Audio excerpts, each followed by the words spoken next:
এখন আমি তোমাদেরকে 12 কলির স্কার্ট প্লাজো কাটিং করে দেখাবো। আসসালামু আলাইকুম সবাইকে। প্রথমে আমি কাপড়টিকে একটি ভাঁজ করে নিয়েছি। এখানে একটি ভাঁজে 5 ইঞ্চি এবং দুইটি ভাঁজে 10 ইঞ্চি কাপড় আছে। কাপড়ের মোট চড়া হলো 10 ইঞ্চি আর লম্বা নিয়েছি আমি 18 ইঞ্চি। এখানে চড়া নিয়েছি 18 ইঞ্চি অবধি 2 ইঞ্চি করে, মানে 4 ইঞ্চি হবে দুই পার্টে। আর 10 ইঞ্চি ঘের আছে নিচ থেকে। তারপর আমি স্কেল দিয়ে এভাবে যে ঘেরটাকে মিলিয়ে নিচ্ছি আর উপরের দিকটা একদম সোজা থাকবে 18 ইঞ্চি লম্বা অবধি।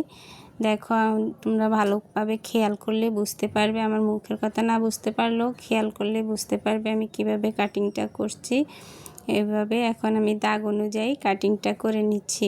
এভাবে আমি একটি কলি কাটিং করে নিলাম, যেটা এখানে একটি কলি। তারপরে আমি মেন যে কাপড়টা আছে সেটাকে আমি দুই পার্টে ভাঁজ করে নিয়েছি। তারপর আমি কলিটাকে বসিয়ে এভাবে কাটিং করে নিচ্ছি। এখানে আমার 2 পার্ট কাটিং হচ্ছে একসাথে।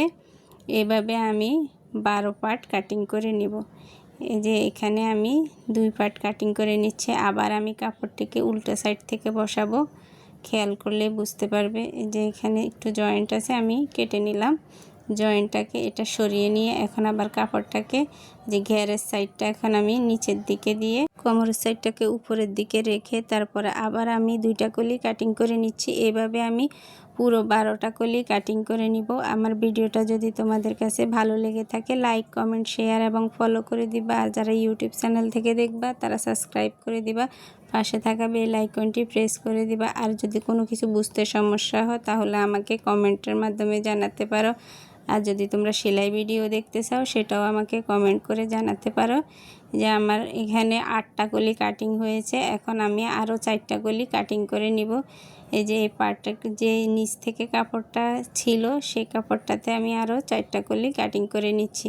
তোমরা যদি আরও বেশি ঘের দিতে চাও, বেশি কলি কাটিং করে নিতে চাও, তাহলে এভাবে তোমরা আরও বেশি কাপড় নিয়ে এভাবে কলিগুলো বসিয়ে কেটে কেটে নিলেই হয়ে যাবে। আর যদি তোমরা সেলাই ভিডিও দেখতে চাও সেটা আমাকে কমেন্ট করতে পারো, তাহলে আমি সেলাই ভিডিওটা দিয়ে দিব একসাথে।